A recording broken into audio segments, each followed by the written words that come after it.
বুঝতেই পারছেন আবার ওয়েট লস নিয়ে জ্ঞান দেবো আপনাদেরকে।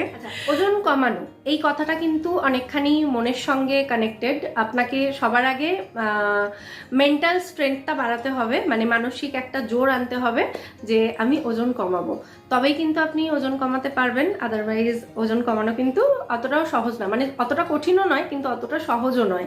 যদি আপনার মনে হয় এই জিনিসটা যখন আপনি মাথায় গেঁথে নেবেন যে আমাকে ওজন কমাতে হবে, হেলদি থাকতে হবে, তখন দেখবেন আপনার মন ওই চুটুর পুটুর খাওয়ার জন্য, এই সন্ধ্যেবেলা হলেই এগ রোল ফুচকা এসব খাওয়ার জন্য যাবে না, আর আপনি হেলদি থাকতে পারবেন তাতে।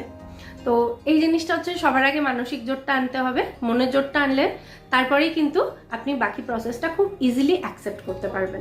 গত পর্বে মানে এর আগের সপ্তাহে স্যাটারডেতে সম্ভবত আমি একটা ওয়েট লস ডায়েট প্ল্যান, মানে ফুল ডে ডায়েট প্ল্যান শেয়ার করেছিলাম, যেটা নিরামিষ খাবারের উপরেই ছিল। তো অনেকে সেখানে একটু কনফিউশন হয়েছে কি ওয়েট লস